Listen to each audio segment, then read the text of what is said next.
Le silence d'un enfant peut-il révéler une vérité que des milliards de dollars ne peuvent acheter? Rejoignez-nous pour une histoire où le lien le plus inattendu devient le seul espoir. Si vous aimez ce genre de contenu, n'oubliez pas de vous abonner à notre chaîne, Quanto que en Amoran. Nous publions 2 vidéos chaque jour. Mettez un like à la vidéo si vous aimez cette histoire et laissez-nous un commentaire, en nous disant d'où vous nous regardez et à quelle heure vous nous écoutez. Il était l'un des hommes les plus riches du pays, mais aucune somme d'argent ne pouvait arranger ce qui comptait vraiment. Après avoir renvoyé cette nounou en un seul mois, désespéré d'aider son fils autiste non-verbal, qui vivait dans la peur et le silence. Depuis la perte de sa mère, ce multimilliardaire était sur le point d'abandonner, jusqu'à ce qu'une silencieuse femme de ménage au passé douloureux fasse ce qu'aucun thérapeute n'avait pu faire. Ce qui se passa ensuite le brisa complètement. Julian Coronado avait tout ce qu'une personne pouvait désirer, de l'argent, du pouvoir, une entreprise qui dominait l'industrie pharmaceutique, Biopharma mondiale. Mais rien de tout cela n'avait d'importance lorsqu'il était à la maison, regardant son fils de 5 ans, Martin. Depuis le jour où sa femme était morte, Martin n'avait pas prononcé un seul mot. Julian se souvenait du rire de l'enfant, du son de sa voix. Tout avait disparu après ses funérailles.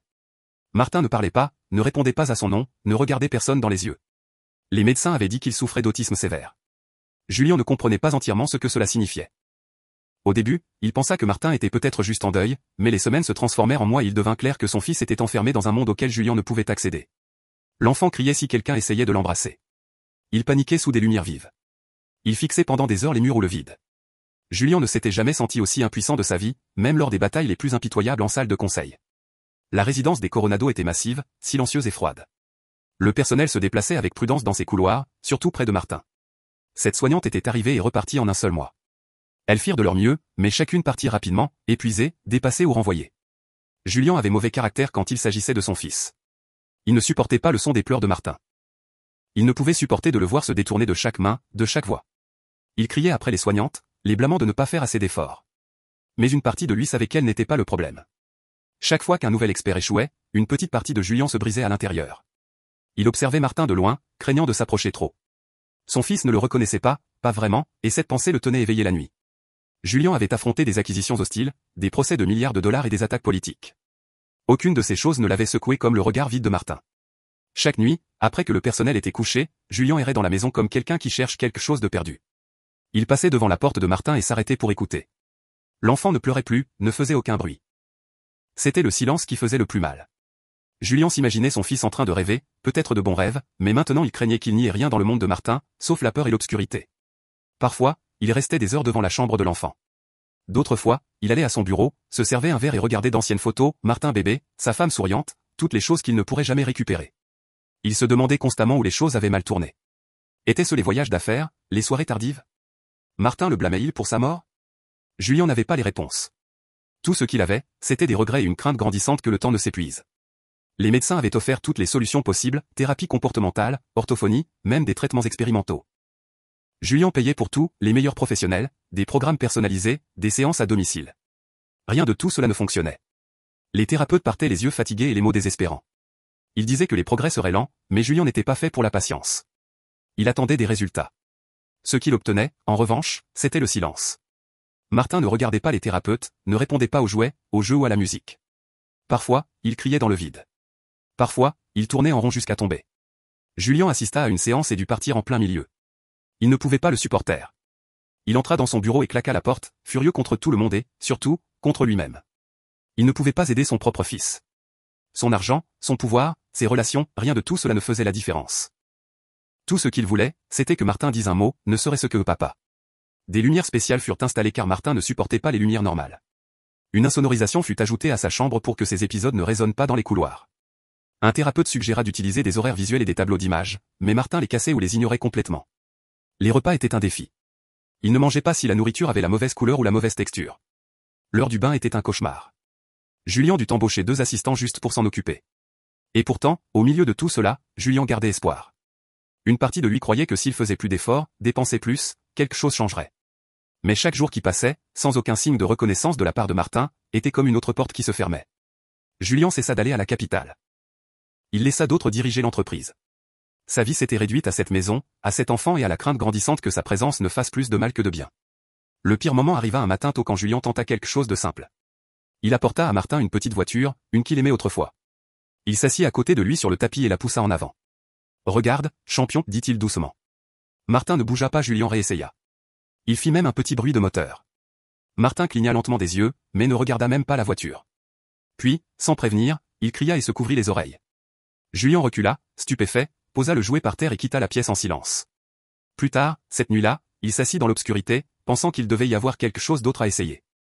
Mais s'il n'y en avait pas? Et si c'était tout? Un fils qui ne le connaissait pas, un père qui ne pouvait l'atteindre. Cette pensée était la plus lourde de toutes, qu'un jour Martin pourrait ne plus du tout se souvenir de lui. Et pire encore, peut-être ne l'avait-il jamais vraiment fait. Adlamont arriva à la résidence des Coronado tôt le matin. Un membre du personnel l'accueillit à l'entrée de service et lui fit rapidement visiter les lieux. La maison était immense, pleine de meubles coûteux et de couloirs silencieux. Adla ne réagit pas beaucoup, garda la tête baissée, acquiesça quand on lui parlait et ne posa pas de questions. Son travail était simple, nettoyage, lessive, organisation, aucune interaction avec l'enfant, aucune conversation personnelle avec Monsieur Coronado et aucune mention de son passé. C'était exactement comme elle le voulait. Elle avait été beaucoup de choses dans sa vie, infirmière, conseillère, mère, mais ici elle n'était que la femme de ménage. Elle avait postulé pour le poste sous un nom différent. Adlamont n'était pas le nom sur son acte de naissance, mais c'était celui qu'elle utilisait maintenant. Elle ne voulait pas être reconnue. Pas après tout ce qui s'était passé à la clinique, pas après ce qui s'était passé au tribunal.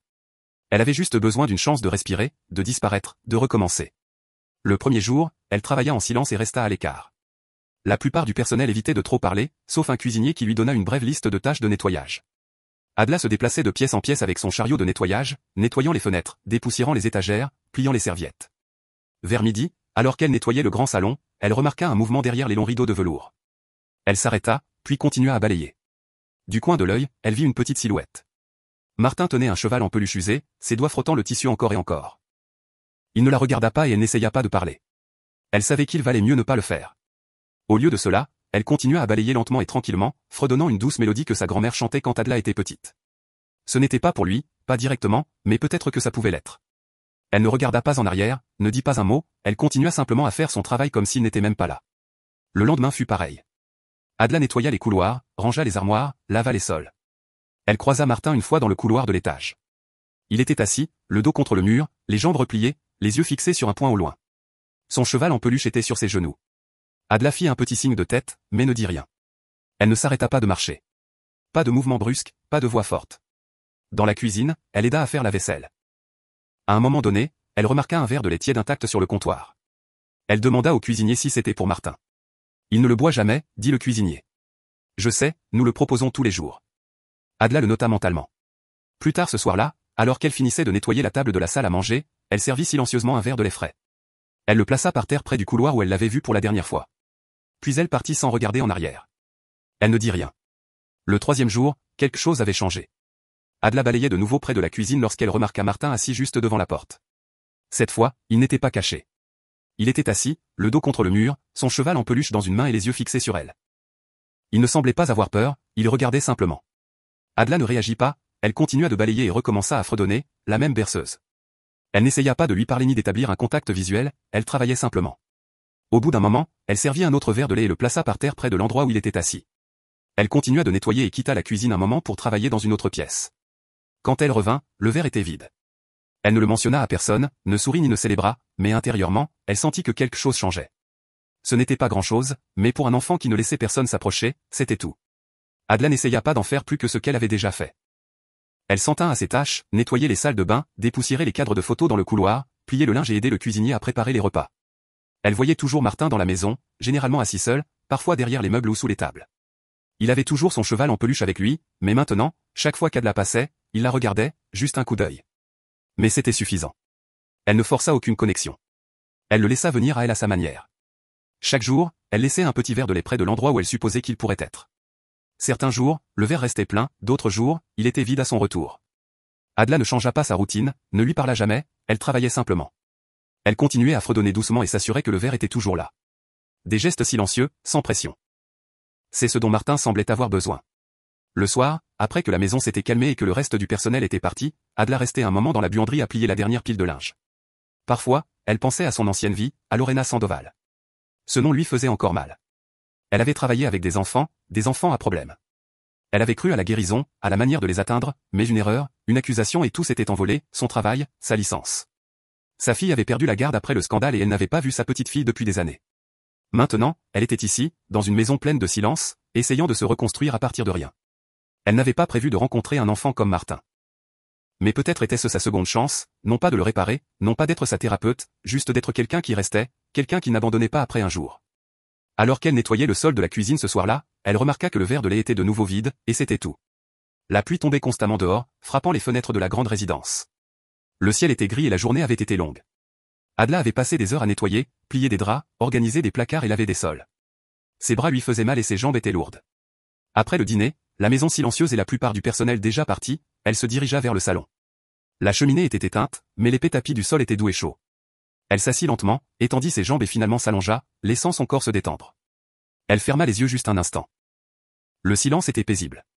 Elle ne pensait pas au travail, ni aux souvenirs, ni même à Martin. Elle avait juste besoin d'une pause de tout. Sa respiration ralentit et ses pensées se dispersèrent. Elle n'entendit pas de pas, ne remarqua pas que quelqu'un était proche, mais alors quelque chose de léger toucha sa poitrine. C'était doux, prudent, comme un murmure fait de plastique et de confiance. Les yeux d'Adla s'ouvrirent lentement. Elle ne bougea pas immédiatement. Un petit stéthoscope en plastique reposait sur sa poitrine, du genre que l'on trouve dans les kits médicaux pour enfants. Un jouet d'enfant. Debout au-dessus d'elle se tenait Martin. Son visage sérieux et concentré, sa main tenant l'autre extrémité du stéthoscope comme s'il écoutait vraiment. Adla le regarda dans les yeux et, pour la première fois, il la regarda en retour, sans peur, sans panique, juste une connexion. Puis, sans prévenir, Martin parla. Sa voix était petite et basse, mais les mots étaient clairs. « Je vais te guérir, maman, murmura-t-il. » Le cœur d'Adla bondit. Elle ne parla pas, ne bougea pas, respirait à peine.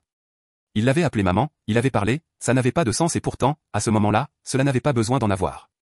Martin était agenouillé à ses côtés, présent, engagé et vivant, d'une manière que personne n'avait jamais vue auparavant. Adla ne pouvait que regarder, paralysée par le miracle qui se déroulait devant elle. Juste à ce moment-là, la porte du salon s'ouvrit. Julian Coronado entra, s'attendant à voir un espace vide ou peut-être un membre du personnel terminant son travail en silence. Au lieu de cela, il vit son fils agenouillé à côté d'Adla, tenant un jouet en plastique.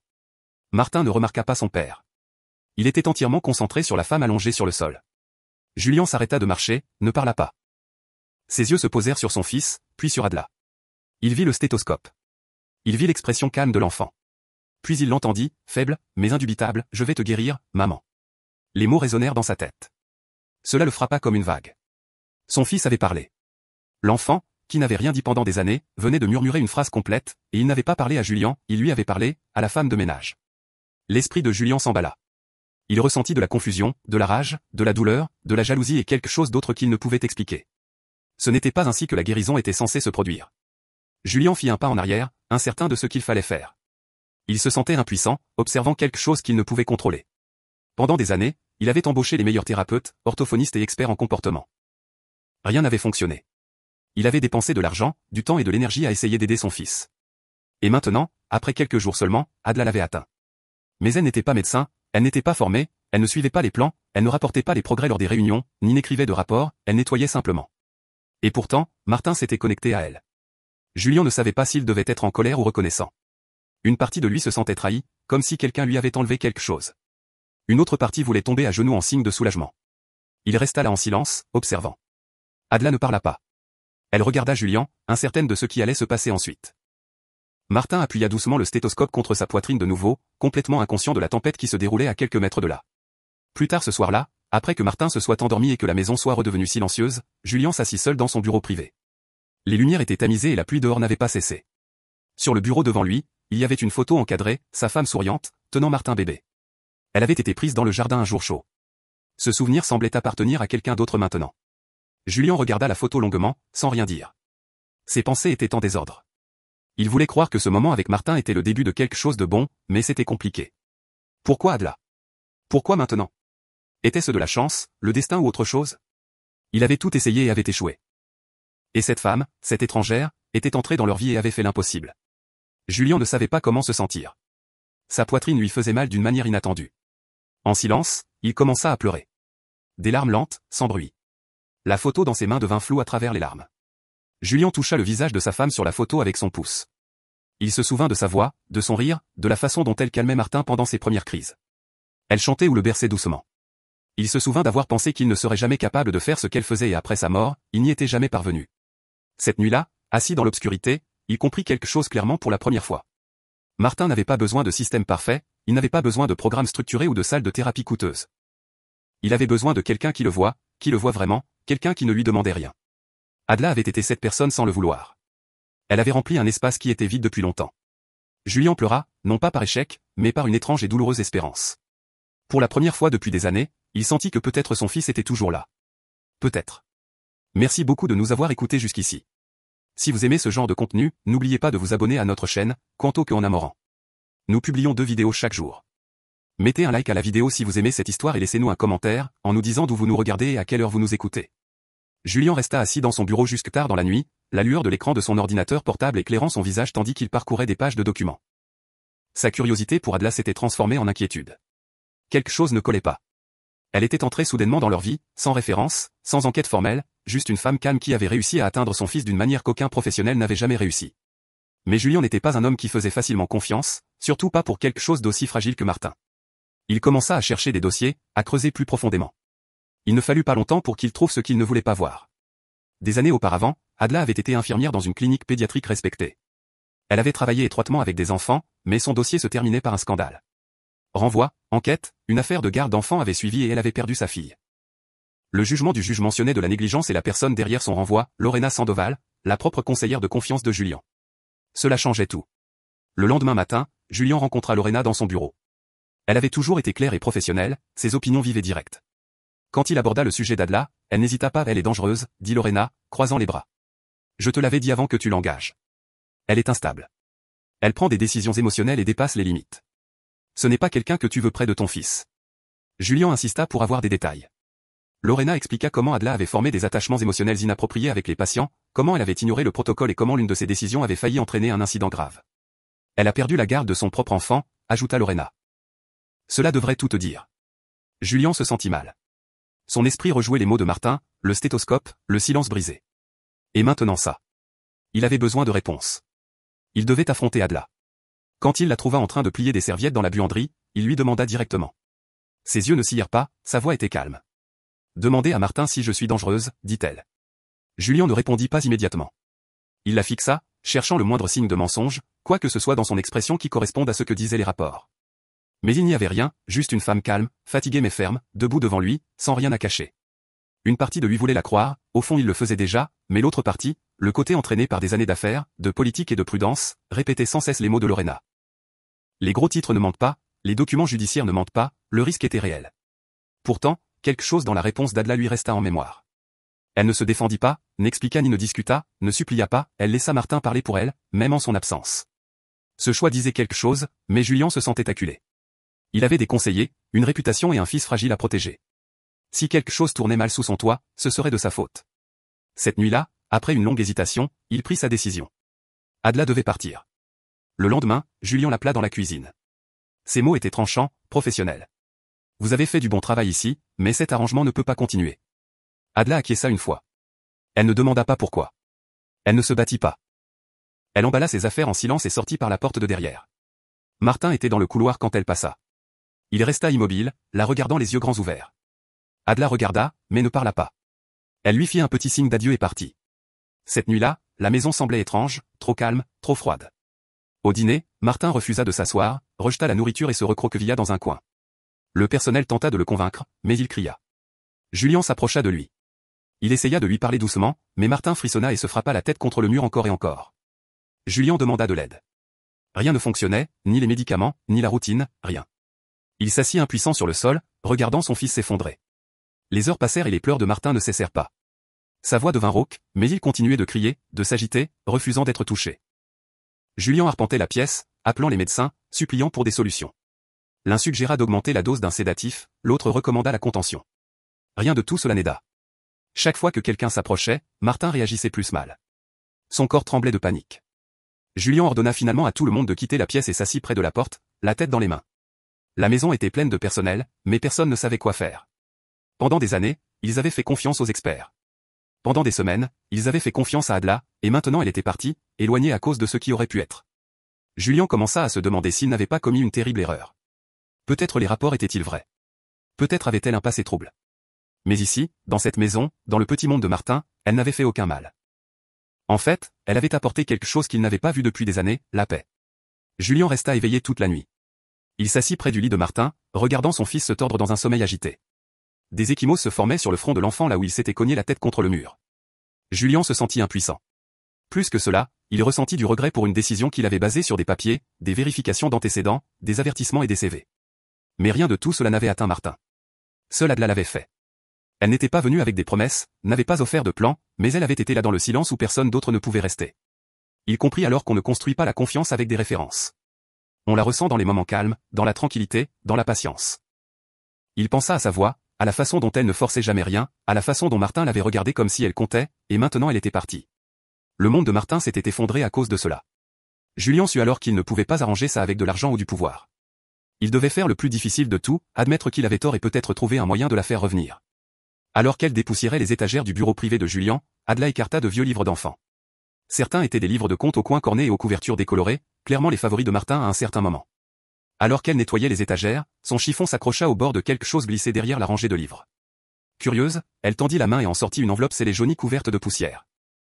Elle n'avait ni timbre ni adresse, juste une étiquette manuscrite à l'encre noire, Martin, évaluation initiale. Ses yeux s'attardèrent dessus quelques secondes. Cela ne semblait pas être quelque chose destiné à être perdu. Elle ouvrit l'enveloppe avec précaution et déplia les papiers qu'elle contenait.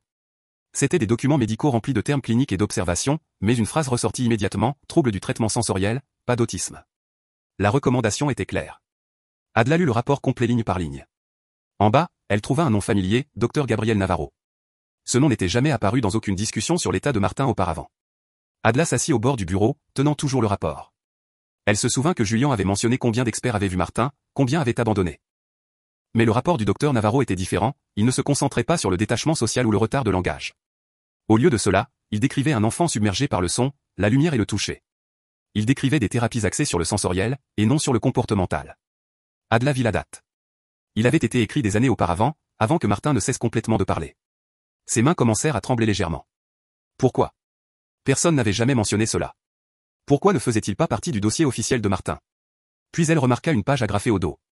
C'était une recommandation de suivi avec une note à la fin, envoyée à Madame Sandoval. L'estomac d'Adla se serra. Lorena Sandoval, la même femme qui l'avait licenciée, qui avait témoigné contre elle au tribunal et qui avait convaincu Julien de la renvoyer. Ce n'était pas seulement un accident, c'était délibéré. Le lendemain matin, Adla demanda une brève rencontre avec la thérapeute actuelle de Martin.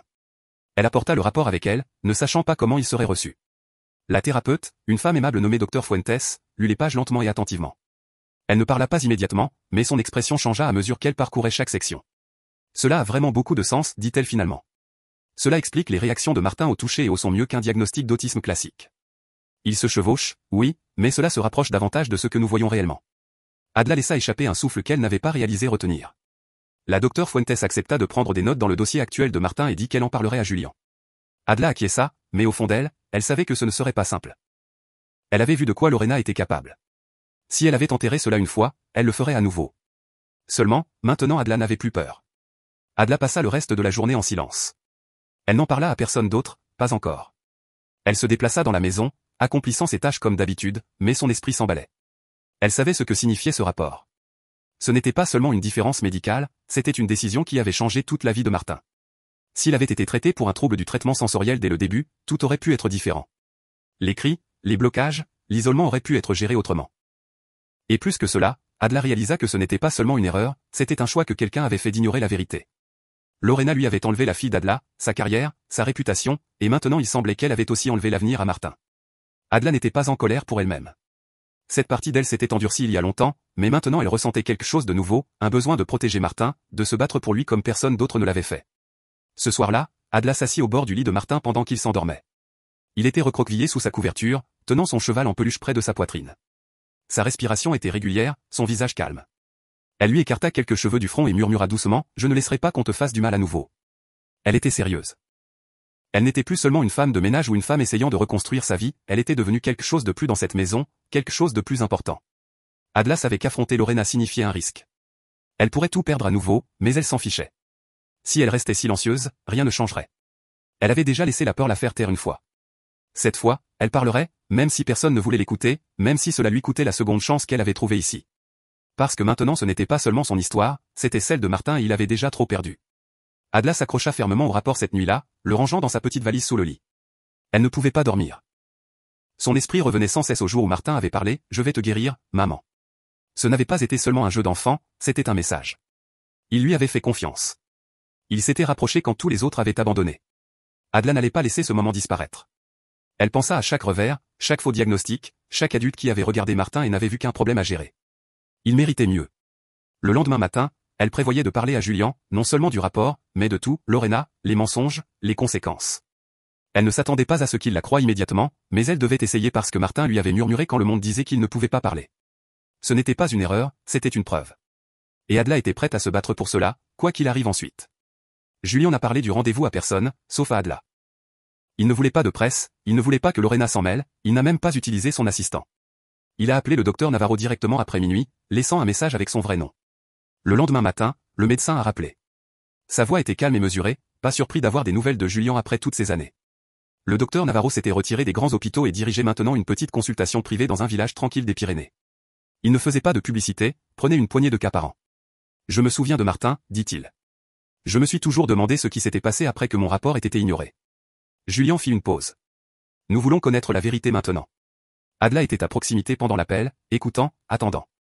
Quand Julien eut terminé la conversation, elle parla sans hésiter, « Je viens avec toi ». Il acquiesça. Il ne discuta pas. Il ne le pouvait pas. Pour cela, il avait besoin d'elle. Pour Martin, elle était déjà la seule personne qui importait. Ils partirent tôt 2 jours plus tard. Le voyage devait durer 6 heures, peut-être moins. Avec peu de circulation, Adla emballa des collations, des écouteurs, des jouets sensoriels et le cheval en peluche de Martin. Julien conduisait, les mains tendues sur le volant. Martin était assis à l'arrière, silencieux au début, regardant par la fenêtre. Environ à mi-chemin, ils s'arrêtèrent à une aire de repos. Martin avait semblé calme jusqu'au moment où ils sortirent de la voiture. Alors quelque chose le déclencha. Peut-être l'écho d'un sèche-main à l'intérieur des toilettes. Peut-être le bruit soudain d'un camion qui entrait. Il tomba par terre, se couvrant les oreilles, criant fort. Les gens regardaient. Julien resta paralysé, penché en avant, mais ne savait pas quoi faire.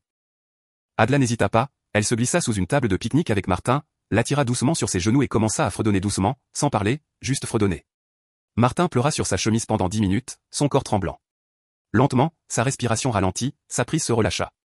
Elle continua à fredonner. Julien observait à quelques mètres de distance, complètement immobile. Il n'avait jamais vu personne calmer Martin ainsi, pas en public, pas dans le chaos. Il se sentit inutile, comme s'il n'appartenait pas à ce moment. Quand l'enfant finit par se détendre, Adla lui embrassa le haut de la tête et murmura « Nous allons bien maintenant ». Martin ne parla pas, mais il s'appuya contre son épaule. Ils restèrent ainsi sous la table un moment de plus jusqu'à ce qu'ils soient prêts à bouger. Julien les aida à retourner à la voiture, mais le reste du voyage fut silencieux. Tous étaient fatigués. Martin finit par s'endormir, la tête sur la jambe d'Adla. Quand ils arrivèrent à la clinique, c'était un petit bâtiment blanc près de la forêt, simple et calme. Cela ne ressemblait pas à un endroit de miracle, mais Julien espérait qu'il pourrait au moins offrir des réponses. Le docteur Navarro les accueillit à la porte. Il était plus âgé maintenant, grisonnant et au mouvement lent, mais ses yeux étaient vifs, conscients et bienveillants. À l'intérieur de la salle de consultation, il n'y avait pas de machine, pas de grand bureau ou de lumières intimidantes, juste un canapé, 2 chaises et quelques étagères avec des jouets et des puzzles. Martin parcourut la pièce par lui-même, ramassant un bloc de jouets, puis le reposant. Il ne parla pas, ne s'assit pas, mais il ne cria pas non plus. Le docteur Navarro l'observa en silence, sans faire de mouvement brusque. Adla s'assit par terre, laissant de l'espace à Martin, mais restant proche. Julien se tint contre le mur, les bras croisés fermement. Après 20 minutes d'observation, le docteur Navarro commença à poser des questions, non pas à Martin, mais à Adla et Julien sur le comportement, sur les réactions au bruit, à la nourriture, au toucher. Il prit des notes, posa d'autres questions. Puis, après presque 1 heure, il ferma son carnet et se pencha en arrière sur sa chaise. Il n'a pas d'autisme sévère, dit-il clairement. Ce n'est pas de l'autisme classique. C'est un trouble sensoriel et émotionnel. Avec les bons outils et un soutien émotionnel constant, il peut s'améliorer significativement. Julien s'assit lentement, les mains agrippant ses genoux, la mâchoire serrée. Il ne dit rien pendant un long moment. Adla n'interrompit pas. Elle regarda Martin, qui alignait des blocs colorés en silence. Le docteur continua, « Les plus grands défis de votre fils proviennent de la façon dont son cerveau traite le monde. Il est submergé, pas déconnecté. C'est pourquoi la confiance change tout. C'est pourquoi le silence aide, parce que la routine seule ne fonctionnait pas. » Julien finit par parler. Sa voix se brisa légèrement. On m'a dit que je n'avais pas le choix, que c'était permanent. Le docteur Navarro le regarda. Ils se sont trompés ou ils ne se sont pas assez souciés de regarder de plus près. Julien acquiesça lentement. Ses yeux brûlaient, mais il ne pleura pas. Des années d'efforts, d'argent, à pousser des portes qui ne menaient nulle part. Tout basé sur un diagnostic qui n'était pas entièrement vrai. Adla s'approcha et lui toucha doucement le bras. Maintenant, vous en avez un, dit-elle doucement. Un choix. Julien la regarda, puis Martin et la crut. Sur le chemin du retour, personne ne parla pendant la première heure. Martin dormait. Adla regardait par la fenêtre, pensive. Julien conduisait, mais ne pensait pas à la route, il pensait à tout ce qui aurait pu être différent. Tous les thérapeutes, tout l'argent, toute la peur. Rien de tout cela n'avait atteint Martin de la manière dont Adla l'avait fait. Il pensa à Lorena, au rapport enterré, au mensonge qui avait façonné la vie de son fils. La vérité était dure, elle faisait mal, mais elle lui donnait aussi quelque chose qu'il n'avait pas eu depuis longtemps, une direction. Quand ils s'arrêtèrent dans un petit restaurant pour dîner, Martin ne cria pas. Il s'assit à côté d'Adla et mangea en silence, un morceau de pain à la fois. Julien l'observa, toujours incertain de comment tout cela était réel, mais ça l'était. Ce soir-là, de retour à la résidence, Julien n'alla pas à son bureau. Il s'assit devant la chambre de Martin et écouta, non pas des pleurs, mais le silence. Et dans ce silence, il entendit l'espoir. L'attaque survint sans prévenir. Un matin, Julien ouvrit sa tablette pour consulter ses emails et trouva à la place des alertes d'actualité clignotant à l'écran. Des titres de plusieurs médias remplissaient la page d'accueil, femme discréditée de retour dans la vie d'un enfant, crise de bataille pour la garde d'enfants refait surface, et Adla monte ou Lorena Sandoval, qui Julien Coronado devrait-il croire? Joint aux articles, il y avait des séquences vidéo tremblantes, granuleuses, clairement tirées d'archives judiciaires. Elle montrait Adla sanglotant de manière incontrôlable lors d'une audience de garde d'enfants des années auparavant, criant après un avocat invisible et étant escortée par les huissiers. L'article en dessous déformait l'événement pour la dépeindre comme instable, dangereuse, inapte à être près de tout enfant. Pour aggraver les choses, des documents médicaux furent partagés, des dossiers affirmant qu'elle avait été sous surveillance psychiatrique. Julien regarda l'écran avec incrédulité. C'était une campagne de diffamation en bonne et due forme, et la source de la fuite, Lorena Sandoval, n'avait même pas essayé de le cacher. Ce fut un coup brutal et calculé, et il fonctionna rapidement. En 24 heures, les services de protection de l'enfance contactèrent Julien directement. Ils avaient reçu de multiples rapports exprimant des préoccupations concernant la sécurité de Martin en raison de la présence d'Adla au domicile. Une enquête formelle fut ouverte. Julien résista, tenta d'expliquer la situation, mais l'agent suivit le protocole. Jusqu'à la résolution de l'enquête, Adla devait être retirée de la maison. 2 fonctionnaires vinrent l'escorter. Elle ne résista pas, elle ne pleura pas. Adla regarda juste Martin, qui était assis par terre, serrant son cheval en peluche. Quand la porte se referma derrière elle, il ne réagit pas au début, mais au crépuscule, tout changea. Martin refusa de manger, s'assit au même endroit pendant des heures, se balançant d'avant en arrière. Quand Julien tenta de le consoler, l'enfant cria, s'agita et gratta la porte encore et encore. Il cria un mot, maman, jusqu'à ce que sa voix devienne rauque. Rien ne le calmait. Ni les médicaments, ni les bras de Julien, ni le silence. Sans Adla, Martin commença à s'effondrer. Julien a tout essayé. Il a appelé des médecins, des thérapeutes. Il a même fait revenir un spécialiste qui n'avait pas vu Martin depuis plus d'1 an, mais rien n'a aidé. L'enfant ne dormait pas de la nuit, se frappait la tête contre le mur, refusait de boire, refusait d'être touché. Sa régression fut rapide et sévère. Julien s'asseyait devant la chambre de Martin nuit après nuit, écoutant les pleurs. Il essaya d'embrasser l'enfant, de lui lire, de jouer les vieilles berceuses d'Adla sur son téléphone. Martin ne fit que crier plus fort. Une nuit, Julien s'effondra dans le couloir, la tête dans les mains. Il repensa à ce que Lorena avait dit lorsqu'elle avait appelé « On ne peut pas sauver un enfant avec une femme brisée ». Mais maintenant, il connaissait la vérité. Adla n'était pas le problème. Adla était la solution. Martin ne s'était pas seulement amélioré avec elle, il avait repris vie. L'erreur de Julien n'avait pas été de l'embaucher, mais de la laisser partir. Et maintenant, il ne pouvait plus ignorer cette vérité. Lorena poursuivit sa campagne. Elle envoya des déclarations à la presse louant les services de protection de l'enfance pour leur intervention rapide. Elle rencontra les membres du conseil d'administration, racontant son histoire sur la protection de Martin, d'une ancienne employée manipulatrice au passé dangereux. Julien ne dit rien publiquement, pas encore, mais il commença à agir en coulisses. Il contacta d'anciennes familles qui avaient travaillé avec Lorena. Certains hésitèrent au début, d'autres raccrochèrent, mais finalement, les gens commencèrent à parler. Une mère décrivit comment son fils avait été mal diagnostiqué et mis sous médication inutile pendant des années. Un autre père expliqua comment sa femme avait été menacée d'action en justice lorsqu'ils avaient contesté les plans de traitement de Lorena. Une infirmière raconta comment elle avait été licenciée après avoir remis en question un rapport. À mesure que les histoires s'accumulaient, Julien vit le schéma. Lorena avait construit un système basé sur le contrôle et le silence. Ceux qui lui obéissaient restaient. Ceux qui résistaient étaient discrédités. Et Adla n'avait pas seulement résisté, elle avait exposé les failles. Julien continua à rassembler des preuves. Il engagea un enquêteur indépendant pour retrouver les documents altérés utilisés contre Adla. La falsification était évidente pour un œil professionnel. Des métadonnées incompatibles, des signatures incohérentes, des dates qui ne correspondaient pas. Il rencontra des conseillers juridiques pour voir comment les fausses informations s'étaient introduites dans le système. Chaque étape apportait davantage de preuves de manipulation, mais il ne s'agissait plus seulement de laver le nom d'Adla. Julien ressentit quelque chose de plus profond, un besoin de faire ce qui est juste, non seulement pour Martin, mais pour chaque enfant que Lorena avait trompé, chaque parent qu'elle avait réduit au silence. Il commença à préparer un rapport complet, recueillant des témoignages, des dossiers et des états financiers. Son équipe juridique l'avertit que défaire Lorena serait compliqué. Elle avait des amis puissants, mais Julien s'en fichait. Il avait été aveugle trop longtemps, la laissant opérer sous sa protection. C'était fini. Maintenant, elle ferait face à la vérité. Il s'en assurerait, même si cela lui coûtait tout. La résidence ne ressemblait plus à une maison.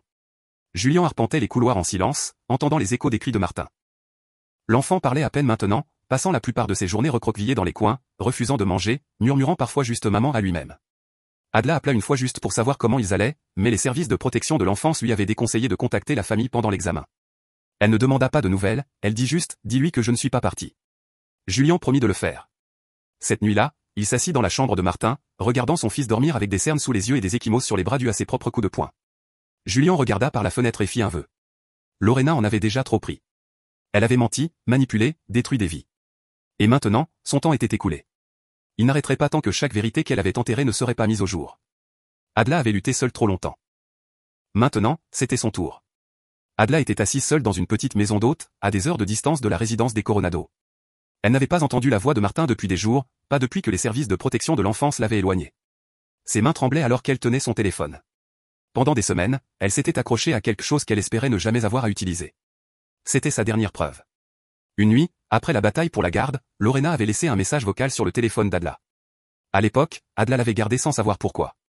Peut-être l'instinct, peut-être la peur. Maintenant, c'était tout ce qui lui restait. Elle appuya de nouveau sur Play, juste pour s'assurer. Le message était court, mais rempli de venin. La voix de Lorena était aiguë, froide et pleine de menaces, tu parles et je te ruinerai de nouveau. Il n'y avait aucun doute sur l'identité. Aucune excuse pour les mots. Adla prit une profonde inspiration, chercha le numéro de Julien et appuya sur envoyer. Quand il répondit, elle n'expliqua pas, elle lui renvoya simplement le message vocal et dit, écoutez ça. Ses mains se serrèrent en poing quand il eut fini. Il resta immobile, le rejoignant 2 fois pour être sûr. Il n'y avait aucun doute, c'était Lorena. Et ce n'était pas seulement non professionnel, c'était une menace, un acte clair d'intimidation. Il l'envoya à son équipe juridique sans hésitation. Les avocats répondirent, cela change tout, en moins d'1 heure. En quelques jours, ils déposèrent une motion pour rouvrir l'enquête en utilisant le message vocal comme preuve clé. Ce qui suivit se déroula plus vite que quiconque ne l'avait prévu. Le tribunal approuva une audience et le procès fut programmé. La nouvelle se répandit rapidement. Des familles qui s'étaient autrefois tues se manifestèrent. Plusieurs acceptèrent de témoigner. La salle d'audience était bondée le premier jour. Lorena était assise sur le banc des accusés, sereine au début, mais ses yeux clignotaient chaque fois que de nouveaux témoins montaient à la barre.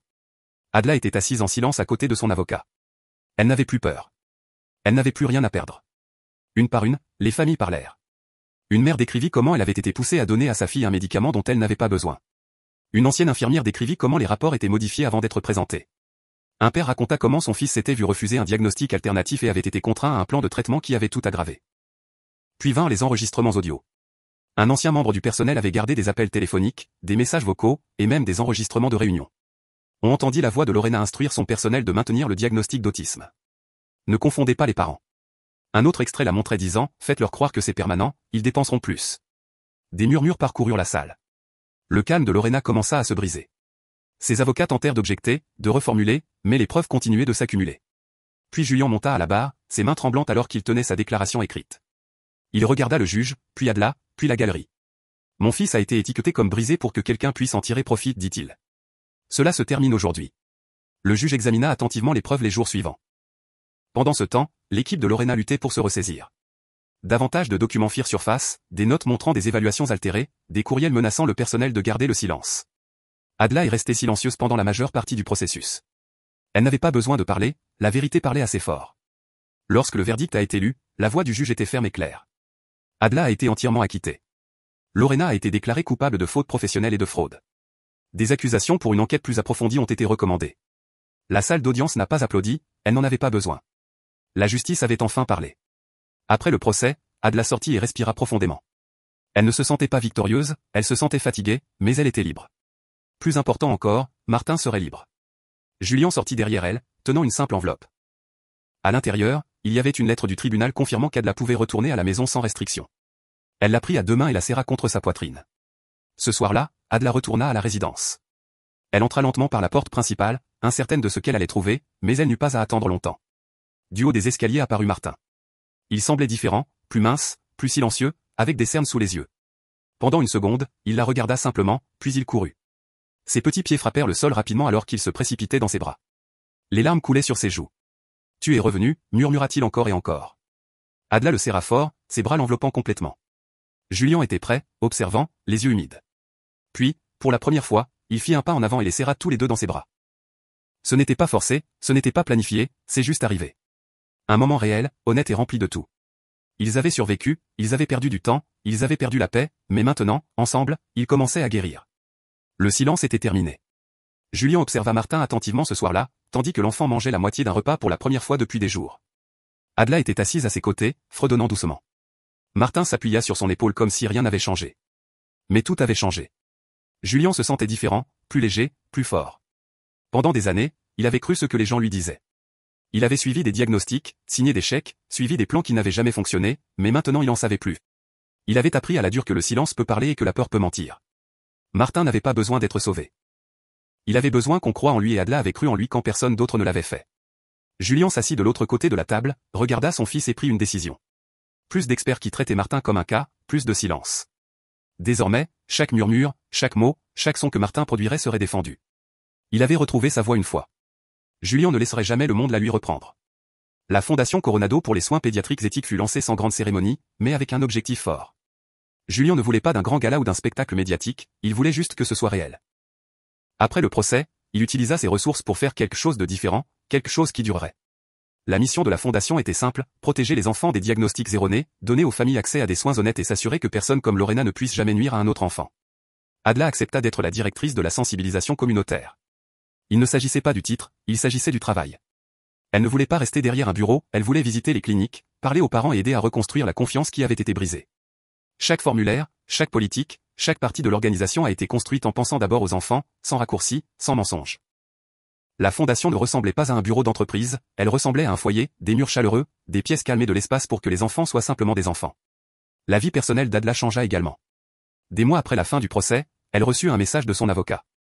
Son fils Samuel, maintenant âgé de 9 ans, voulait la rencontrer. Adela resta paralysée, son téléphone à la main, ne sachant pas si elle avait bien lu. Ils organisèrent d'abord une rencontre supervisée, des petits pas prudents. Samuel était timide, il ne courut pas dans ses bras, ne pleura pas, il la regarda simplement avec de grands yeux incertains et dit « Bonjour ». C'était suffisant. Les visites sont devenues plus longues, plus détendues. Ils dessinaient ensemble, jouaient, mangeaient de la glace sur un banc. Adela apprit que Samuel aimait l'espace et n'aimait pas les bruits forts. Elle a remarqué la façon dont il bougeait, calme et pensif. Il y avait des choses qu'elle avait manquées, des années qu'elle ne pouvait pas récupérer, mais elle ne le pressa pas. Elle ne força rien, elle se présentait simplement à chaque fois, toujours calme, toujours en attente. Et peu à peu Samuel la laissa revenir. Lentement et prudemment, il commença à l'appeler maman. Elle savait qu'il s'en ficherait, mais elle ne pouvait s'en empêcher. Il fallait qu'il se sente en sécurité pour lui. Quand la voiture s'arrêta, Martin regardait déjà par la fenêtre. Julien était prêt, en silence. Samuel sortit tenant un carnet de croquis et portant des écouteurs. Adela l'accueillit à la porte et sourit. Martin resta en retrait au début, incertain. Puis, après quelques instants, il s'approcha avec son stéthoscope de jouet à la main, le même qu'il avait utilisé avec Adela il y a si longtemps. Il ne dit pas grand-chose, mais il le tendit à Samuel et dit « Toi aussi, tu peux l'utiliser ». C'était tout. Pas de grand geste, juste une offre silencieuse d'un enfant à un autre. Adela se retourna pour qu'il ne voie pas ses larmes. Dans ce petit moment, deux enfants trouvèrent quelque chose entre qu'aucun adulte n'avait eu à expliquer. C'était simple et c'était réel. La maison est lentement devenue quelque chose qu'elle n'avait jamais été auparavant, vivante. Les murs n'étaient plus seulement du bois poli et des œuvres d'art. Ils étaient couverts de peinture au doigt, de dessins sur papier et de notes autocollantes. La cuisine était souvent en désordre avec des céréales sur le comptoir et des plats dans l'évier.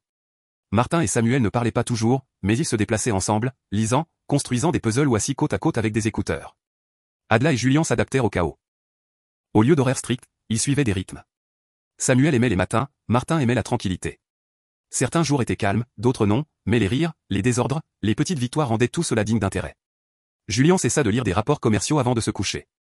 Au lieu de cela, il aidait Martin avec des exercices de dessin et mémorisait les couleurs préférées de l'enfant. Adela cessa de s'excuser pour le bruit. Ce n'était pas du désordre, c'était la vie, bruyante, imprévisible, mais pleine de sens. Et dans cette vie, les deux enfants commencèrent à grandir, non pas parfaitement, non pas rapidement, mais ils grandissaient ensemble. En dehors de la maison, la fondation a connu un véritable essor. Des cliniques de tout le pays ont demandé des consultations. Des parents ont écrit avec des histoires. Certaines étaient pleines d'espoir, d'autres déchirantes. Adela voyageait souvent, visitant de petits bureaux de village et de grands hôpitaux, partageant ce qui avait mal tourné et comment on pouvait bien faire. Julien se joignait parfois à elle, parlant non pas comme un milliardaire, mais comme un père qui avait failli perdre son fils à cause du silence. Ensemble, ils ont pris la parole lors de conférences sur l'éducation, de symposiums médicaux et même devant le Congrès. Ils ont demandé des éloges, ils ont demandé un changement. Adela n'était pas intéressée par la célébrité. Elle ne voulait pas de prix. Elle ne voulait qu'une chose, la sécurité pour Martin, pour Samuel et pour les milliers d'enfants qui n'avaient pas encore de voix. Chaque fois qu'elle se tenait devant une salle et racontait son histoire, elle pensait au jour où elle avait trouvé le stéthoscope sur sa poitrine et avait entendu Martin dire « Je vais te guérir, maman ». C'était sa raison d'être, et ce le serait toujours. Le soir, quand la maison était enfin silencieuse et les lumières tamisées, Adla s'asseyait souvent près de la chambre des enfants et écoutait, non pas parce qu'elle s'attendait à entendre quelque chose d'important, mais parce que le son qu'elle entendait était important. Un rire tranquille, une question douce, le fredonnement d'une berceuse que Samuel avait apprise d'elle. Martin ne criait plus la nuit, ne griffait plus les portes et Samuel ne l'observait plus de loin, il la serrait maintenant dans ses bras, lui racontait des histoires, lui demandait de rester. Julien la rejoignait parfois dans le couloir, s'asseyant en silence, sans besoin de parler. Ils avaient tous deux beaucoup perdu, mais ils avaient construit quelque chose de plus fort en retour. Pas une famille parfaite, mais une famille réelle, basée sur la patience, la confiance et le courage de recommencer.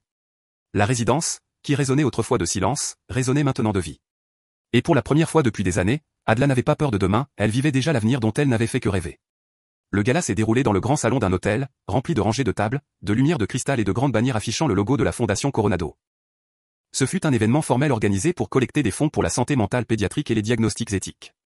Médecins, parents, donateurs et fonctionnaires remplissaient l'espace, vêtus de costumes et de robes de soirée, buvant du vin et attendant les discours. Adla était debout sur le côté de la scène, les mains fermement jointes devant elle, essayant de calmer ses nerfs. Elle avait déjà pris la parole lors de nombreux événements, mais celui-ci était différent. Ce soir, il ne s'agissait pas de recherche ou de politique. Ce soir, quelque chose d'inattendu était sur le point de se produire. Derrière les rideaux, Martin était prêt, tenant son stéthoscope de jouet, le même qu'il avait porté depuis le jour où il avait parlé pour la première fois. Il portait un petit blazer, les cheveux soigneusement peignés et une épinglette avec le logo de la fondation. Le cœur d'Adla battait la chamade. Elle avait répété ce moment, mais elle n'était toujours pas sûre qu'il le ferait. Les lumières s'atténuèrent légèrement tandis que l'animateur de l'événement terminait sa présentation. Et maintenant, dirent-ils, quelqu'un de très spécial a quelques mots à partager avec nous. Un projecteur se dirigea vers le côté de la scène. Pendant une seconde, Martin ne bougea pas. Puis, lentement, il entra dans la lumière. Les flashs des appareils photo crépitèrent. Des murmures parcoururent la foule. Beaucoup d'invités connaissaient déjà son histoire. Certains avaient même lu sur le procès ou vu des reportages sur la Fondation Coronado, mais peu avaient vu Martin en personne et aucun ne l'avait entendu parler en public. Il s'arrêta au centre de la scène et regarda à travers la salle. Ses mains agrippèrent le microphone. Pendant un bref instant, il y eut un silence. Si silencieux qu'Adla craignit qu'il ne soit paralysé. Mais alors Martin se tourna, la regarda directement et sourit doucement. Sa voix était douce, mais claire. « C'est ma maman, dit-il. Elle m'a guéri. Maintenant, je la guéris. » La salle resta dans un silence complet, puis des halètements, puis des larmes. Adla porta les mains à sa bouche, ses genoux faillirent plier. Elle ne savait pas exactement ce que Martin dirait, seulement qu'il avait demandé à parler. Mais entendre ces mots devant tant de monde, tous les yeux rivés sur lui, était plus que ce qu'elle avait imaginé. Il y avait quelque chose dans sa voix qui n'y était pas auparavant, confiance, clarté. Il n'avait pas peur, il ne se cachait pas, il se tenait droit, tenant le stéthoscope sur sa poitrine comme un insigne. Le public se leva lentement, applaudissant doucement au début, puis de plus en plus fort. Certains s'essuyaient les yeux, d'autres portaient la main à leur poitrine. Julien, assis au premier rang, ne pouvait parler. Il serra les accoudoirs de sa chaise, clignant des yeux pour retenir ses larmes. Des années de silence, de doute, de peur. Tout s'était envolé en un seul instant. Ce n'était pas seulement un discours, c'était un retour. Un enfant qui criait autrefois à la lumière et au son, était maintenant sur scène par choix, parlant calmement et avec fierté. Adla ne bougea pas, elle écoutait simplement. Puis Martin sourit de nouveau, regarda la salle, puis de nouveau Adla et ajouta une phrase de plus, simple, honnête et inattendue, et papa aide aussi. Une vague de rire parcourut la salle, allégeant l'atmosphère, brisant la tension émotionnelle juste assez pour que les gens puissent de nouveau respirer. Adla tourna la tête pour regarder Julien. Il avait baissé la tête, riant doucement, ses épaules tremblantes alors qu'il essayait de se contenir. Quand il leva enfin les yeux, ils étaient pleins, mais joyeux. Il rencontra les yeux d'Adla et tous deux sourirent. Il n'était pas nécessaire de dire quoi que ce soit entre eux. À ce moment-là, tout allait bien. Les applaudissements revinrent. Plus forts, cette fois plus énergiques. Martin s'éloigna du microphone et se dirigea vers Adla. Elle se pencha pour le serrer dans ses bras, mais il s'étirait déjà vers le haut. La foule continua d'applaudir, non pas pour la fondation, non pas pour la cause, mais pour l'enfant qui était autrefois prisonnier et qui était maintenant libre. Le nom de Lorena Sandoval ne fut jamais mentionné ce soir-là. Personne ne parla du procès. Personne ne discuta de sa sentence qui était prévue pour la semaine suivante. Cela n'avait plus d'importance. L'histoire avait avancé. Le public n'était pas intéressé par une experte déchue, il était concentré sur ce qu'il voyait sur scène. Un enfant qui avait traversé la douleur, le mauvais diagnostic, la peur et qui avait pourtant réussi à trouver sa voie. Adla avait craint pendant des années que le silence de Martin ne dure pour toujours, qu'elle ne l'entende jamais dire les choses qu'un parent aspire à entendre. Mais il avait dit plus que ce qu'elle espérait et il l'avait dit quand cela comptait le plus. La couverture médiatique du lendemain ne se concentra pas sur Lorena. Tous les titres disaient la même chose, l'enfant qui a enfin parlé. Les photos montraient Martin main dans la main avec Adla, saluant timidement la foule, le stéthoscope toujours autour de son cou. Pour une fois, il ne s'agissait pas des dommages causés, il s'agissait de ce qui venait ensuite. Après l'événement, la résidence était silencieuse. Les invités étaient partis. Le personnel était couché. Adla et Julien étaient assis sur le canapé, encore vêtus de gala, regardant Martin et Samuel construire une petite tour avec des blocs de bois dans le salon. Il était tard, mais personne ne voulait mettre fin à la nuit. Adla posa sa tête sur l'épaule de Julien. « C'est vraiment arrivé ?» demanda-t-elle doucement. Julien acquiesça, posant sa main sur la sienne. Oui, et c'était tout réel. Ils regardèrent les enfants rire doucement. Il n'y avait pas de crise, pas de cris, pas de peur, juste la paix. Martin se retourna et les regarda comme si c'était quelque chose. Il ne parla plus, il sourit simplement. Adla lui rendit son sourire, le cœur rempli. Julien expira lentement, comme s'il laissait s'échapper une décennie de douleur. Pour la première fois, la maison semblait complètement calme, dans le bon sens du terme. Personne ne courait, personne ne se cachait, personne n'avait besoin d'être réparé. Ils se havaient les uns les autres et c'était suffisant.